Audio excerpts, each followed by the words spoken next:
This program is sponsored by North Valley Church of Christ.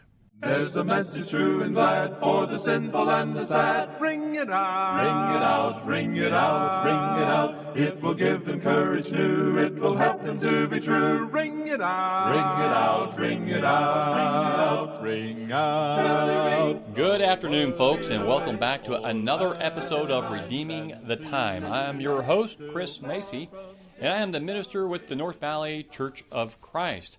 Okay, so we're going to finally finish the book of Ruth. I apologize that I have not gotten back to look at chapter 4, but we are going to do that today. And we're going to start off with the saying, have you ever heard, the saying, you can't get there from here? We all have. We know this. And apparently the saying began in Maine, where it was used in response to a person asking directions to a distant location, but it couldn't be accessed without real extensive, complicated directions. So you couldn't get there from here was said. Apparently that's the way it is in New England, all over the place. But I want to use that phrase, you can't get there from here, as a launching point for this final lesson in the book of Ruth. So we need to trust God. This whole chapter is about trusting God on life's journey, because that's what Naomi and Ruth had to do, and that's what all of us have to do. And the truth is not that you can't get there from here, but that you can't get there from here in a straight line. We can't expect, we can't expect that our lives are going to be a smooth and straight line from where we are to where we want to go. We need to trust God on life's journey, because our journey isn't going to be like a straight interstate highway through Arizona, here where I live, on the I-8 or 10. Rather, it's going to be like a highway through the Rocky Mountains. It is going to be a journey that has dead ends. It's going to be a journey with ups and downs. There will be turns and sudden stops. And this journey that Naomi and Ruth have found themselves on was a hard one, with mostly downs and what looked like dead ends.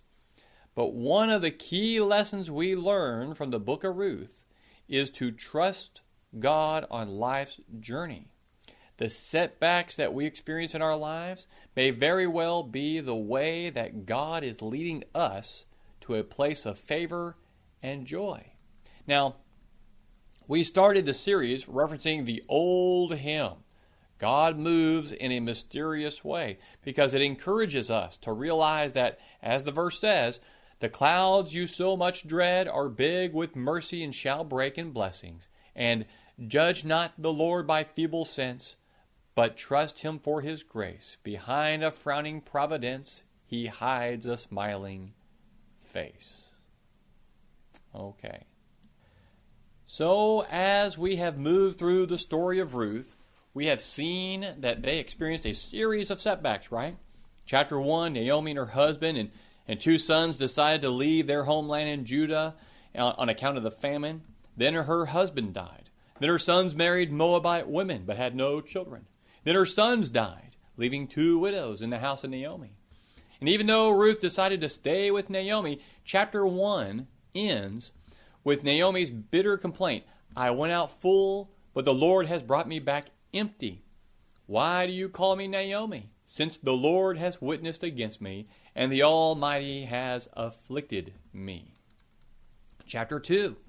Naomi began to have new hope because Boaz appeared on the scene as a possible husband for Ruth, but Boaz didn't propose to Ruth.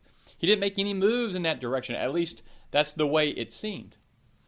So the chapter closed brimming with excited hope, but also with great suspense and uncertainty about how all that might work out.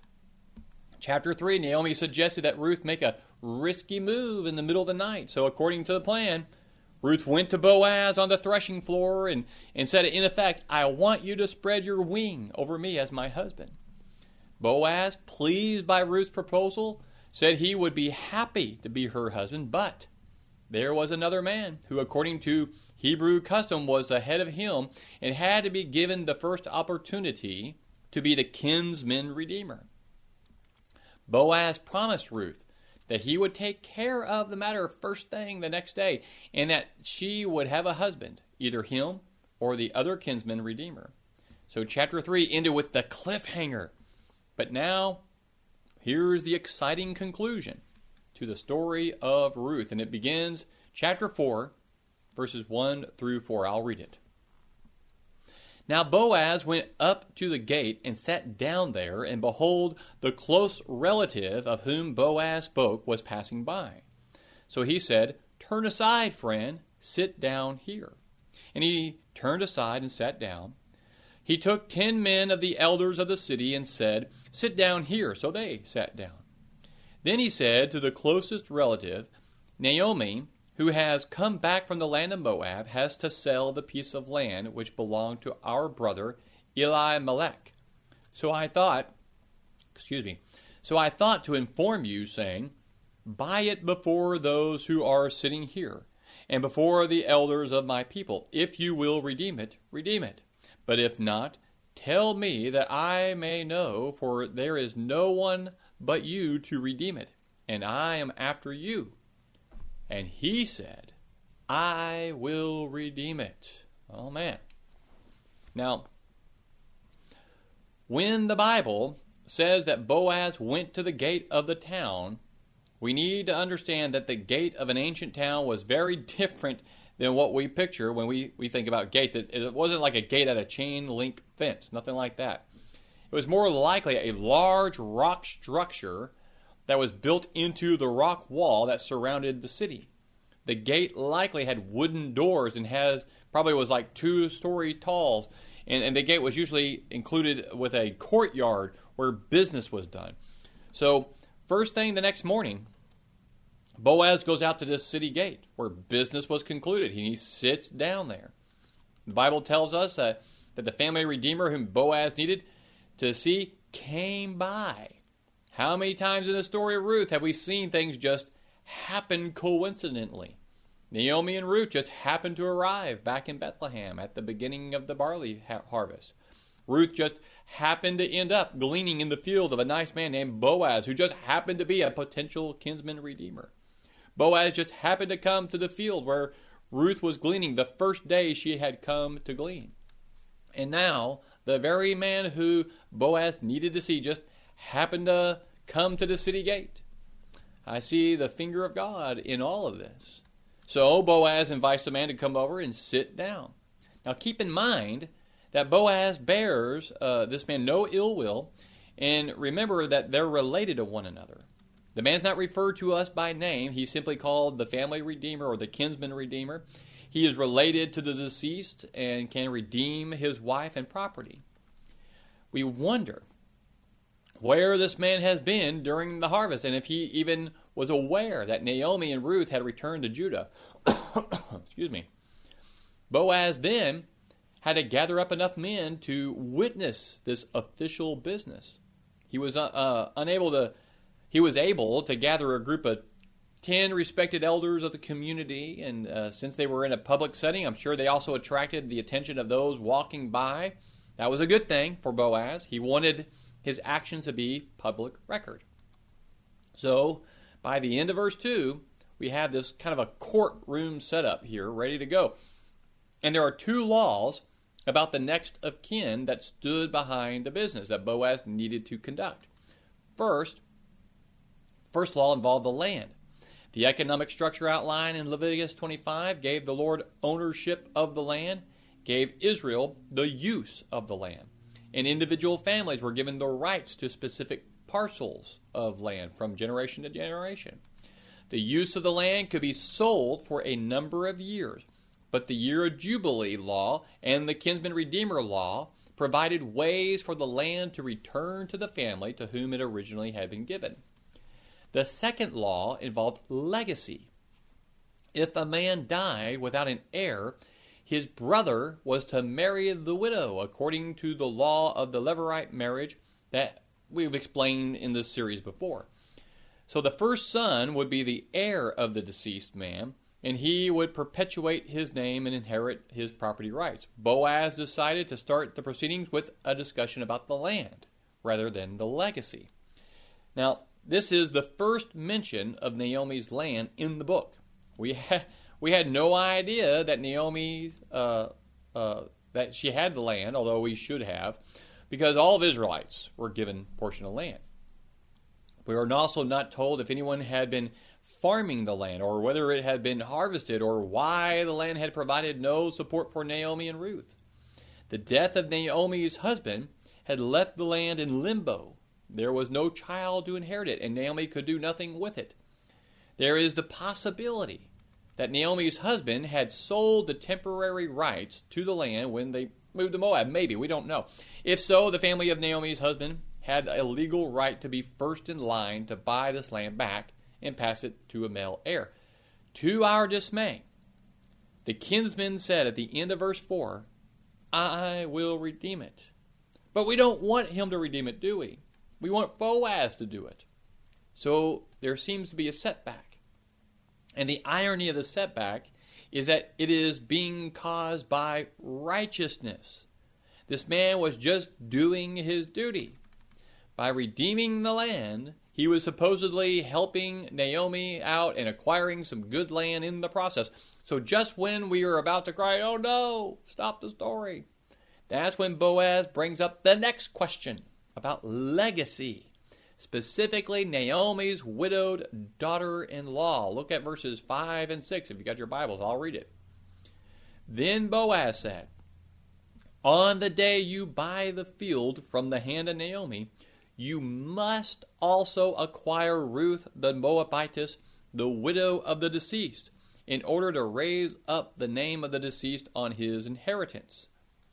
The closest relative said, whoa, I cannot redeem it for myself, because I would jeopardize my own inheritance. Redeem it for yourself. You may have my right of redemption, for I cannot redeem it. That's to our great relief, right? The kinsman says he can't redeem it. He encourages Boaz to do it. I think he quickly realized how Ruth changed the equation and the transaction. If he purchased the land and fathered a son by Ruth, then the land he purchased would go to the child. And it may even jeopardize his own inheritance. So apparently maybe he didn't have a child of his own. And this would mean that he would have spent money to purchase the land, and he would have to spend money caring for Naomi and her family, but then lose the right to the land. So ultimately, that's not the best transaction if you're just thinking about economics. So with all that in mind, he gave up his right to be the kinsman redeemer. All right. Ultimately, Boaz wasn't interested in the land, though. We know that. He's interested in Ruth, and he was interested in taking care of Naomi as well. So, let's take a look at his intentions, verses 7 through 12. Verse 7. Now this was the custom in former times in Israel concerning the redemption and the exchange of land to confirm any matter. A man removed his sandal and gave it to another. And this was the manner of the attestation in Israel. So the closest relative said to Boaz, buy it for yourself. And he removed his sandal. Then Boaz said to the elders and all the people, you are witnesses today that I have bought from the hand of Naomi all that belonged to Elimelech and all that belonged to Chilion and Mahlon. Moreover, I have acquired Ruth, the Moabitess, the widow of Mahlon, to be my wife, in order to raise up the name of the deceased on his inheritance, so that the name of the deceased will not be cut off from his brothers or from the court of his birthplace. You are witnesses today. All the people who were in the court and the elders said, we are witnesses. May the Lord make the woman who is coming into your home like Rachel and Leah, both of whom built the house of Israel. And may you achieve wealth in Ephrath and become famous in Bethlehem. Moreover, may your house be like the house of Perez, whom Tamar bore to Judah, through the offspring which the Lord will give you by this young woman. The author of Ruth realizes that many of the later readers, especially us today, would not be familiar with the sandal practice. So he explains the ritual. It's like an official handshake or signing on the dotted line. I find it to be a little odd. I would not want somebody to hand me their used sandal. I think, but that's what they did. So Boaz called upon those present to be witnesses, clarified in detail what he was doing and by purchasing the land, marrying Ruth to perpetuate the deceased man's name. People accepted their role as witnesses, agreed upon the upcoming marriage of Boaz and Ruth, and they even offered a blessing upon them. How wonderful is that? So our story has many twists and many turns, a lot of ups and downs, but concludes with something along the lines of, and they lived happily ever after. We don't get that much, do we? We don't see that much in our stories when it comes to men and women here on earth when we're reading through the Bible. Not too much, and they lived happily ever after. Although we will live happily ever after for us Christians in the next life. But look there in chapter 4, verses 13 to 17. So Boaz took Ruth, and she became his wife, and he went into her, and the Lord enabled her to conceive, and she gave birth to a son. Then the women said to Naomi, Blessed is the Lord, who has not left you without a redeemer today. And may his name become famous in Israel. May he also be to you a restorer of life and a sustainer of your old age. For your daughter-in-law who loves you and is better to you than 7 sons has given birth to him. Then Naomi took the child and laid him in her lap and became his nurse. The neighbor women gave him a name, saying, A son has been born to Naomi. So then they named him Obed. He is the father of Jesse, the father of David. So at this point, God's favor and blessing came shining through for Naomi and Ruth, like a brilliant rays of the sun breaking through the clouds, right? God granted conception to Ruth, she gave birth to a son. Likely a serious question as to whether Ruth was barren, but it seems like it. Naomi and her sons were in Moab for 10 years, right? While there, their sons married, then died, but we're not sure how many years they were married, but no children. But how wonderful that God had granted Ruth the ability to conceive and give birth to a son here. And as I said in the beginning of the lesson, we can't expect that our lives are going to be smooth and straight from where we are and to going wherever it is, or to going to where we want to go. We always have one curve after another, ups and downs. We don't know what's coming around the bend or over the next hill. And so you and I, we need to be trusting God on this life's journey. And did you notice how the child wasn't only important to Boaz and Ruth, but also to Naomi? I love this picture. Here's Naomi. She's sitting there with her grandson on her lap, helping to raise him. That's great.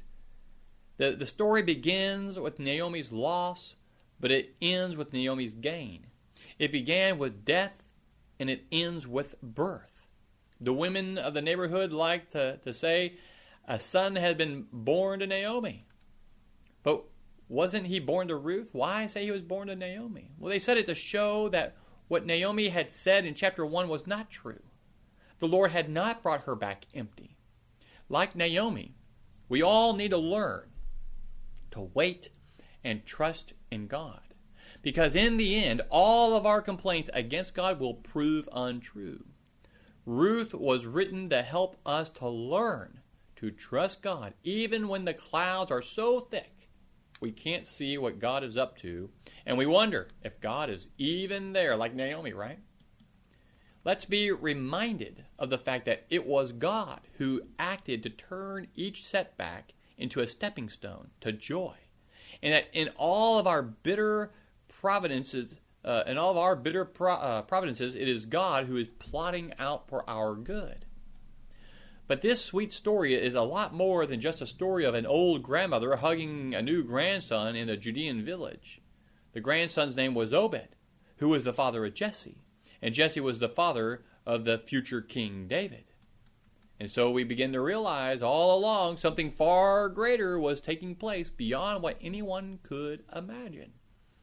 God was not just plotting for the temporal blessings of a few Jews in Bethlehem. Rather, he was preparing for the coming of the greatest king that Israel would have, David. And the name of David carries with it the hope of the Messiah, the new covenant peace with God, righteousness and freedom from pain and crying, and grief and guilt and death. Now, I don't want to suggest that the book of Ruth guarantees that all people who experience trauma find the same kind of return to happy normalcy. Elimelech and his 2 sons and all of the other people who may have died during the famine of Judah experienced untimely deaths. We live in a world of hardship and heartbreak, a world of hatred and bitterness, a world of violence and abuse, selfishness. All these things lead to suffering and questioning, and God wants us to bring that suffering and those questions to Him. Sometimes God takes the suffering away.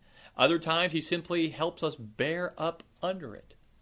Our questions may never get answered, like for Job on this side of heaven.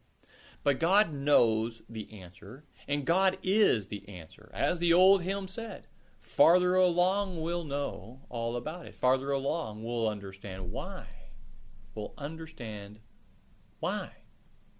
But like the 2 women in our story, let's take our suffering and questions to God. Let's trust Him on this life's journey. Now, one thing in this story reveals is the importance of having relationships in the midst of bitterness and trauma. Naomi and Ruth, each with their own set of disappointments and anxieties, stayed together and walked together. The community of Bethlehem welcomed them. A farmer named Boaz took special interest in them. Later, when Ruth had a baby, the community rejoiced with Boaz and Ruth and Naomi. The stable community of Bethlehem and the relationship between Boaz and Ruth and Naomi are what helped them work through their bitterness and their trauma, right? Isolation is the devil's tool for destruction. He loves to get us away from others and all alone. We need each other. And so let's be there for one another. Let's make sure we allow ourselves to be there for others to be there for us when we are weak and hurting. We are living in a society that is self-centered and all about me. In fact, the theme for I'm going to be preaching on for this year in 2023 here at North Valley is, what are you going to be in 2023? And I'm basing that on what I'm seeing in our culture. We are so self-centered. That's bad. We need to learn to love one another again. I want to conclude, I want to conclude by reminding us of a lesson we have been learning throughout this series. And that lesson is that God is always working behind the scenes in our lives. Now, God obviously worked behind the scenes in the story of Naomi and Ruth. He didn't perform any miracles, did He? He didn't even speak. God didn't drop any bread from heaven. And yet, He was always there at work. God knows the path and the destination. And for that reason, many other reasons, we can trust God on our life's journey. We can find God's gracious plan in the midst of life's pain. And when we faithfully walk where God leads, we experience His favor. God's blessings of peace, His blessings of joy and strength and endurance, wisdom and protection. And let me end by saying that there's no other better place than to be under God's wing of refuge. Correct? And we are living in difficult times. We're always living in difficult times, but it does feel like things are getting worse. And I know I say that all the time. You're probably like, oh, doom and gloom, Chris. I hope you don't think that. I try not to. I know I used to talk a lot about the news and our response to that news, but it was getting to be such a downer to me. I stopped. And so I thought, I'm just going to focus on lessons straight from the Bible and stay away from the news. because we know and we're getting enough of that. And so we need encouragement. And the encouragement is God is in control. It may not look like it. But you know what? When you read through the book of Daniel, when you read through the book of Revelation, both those books are written to a people who look out into the world and think, how can we possibly be winning? How can God possibly be in control? We're losing. They're killing Christians. We're being oppressed. We're dying. And it does look that way. But God says, I'm in control. You've already won. Stand firm and don't give up. And it's still the same today. It may look bad. Oh man, and it does. It looks bad. God's in control. He's already won. Don't give in to the fear that Satan is putting out there. God is in control. All we need to do is continue to be light and salt to this world. And He will continue to watch over us and bless us and give us what we need. We may not like what we get, but it may be what we need. And as long as we stand firm in the end, He will give us that crown of righteousness, and we will get to go home to a better place. Christmas is coming up. It's time of joy, a time for people to actually, I hope, think about the things of Christ. I know Jesus wasn't born this time, but I'm always happy to see people thinking about Jesus. Use that opportunity. Redeem the time, folks, as we continue on in this life's journey. Thank you, God bless, and Merry Christmas. Ring it out, ring it out, ring it out. This program was sponsored by North Valley Church of Christ. To hear this program again, go to FamilyValuesRadio1010.com and click on the podcast page and find this program and many others right there on FamilyValuesRadio1010.com.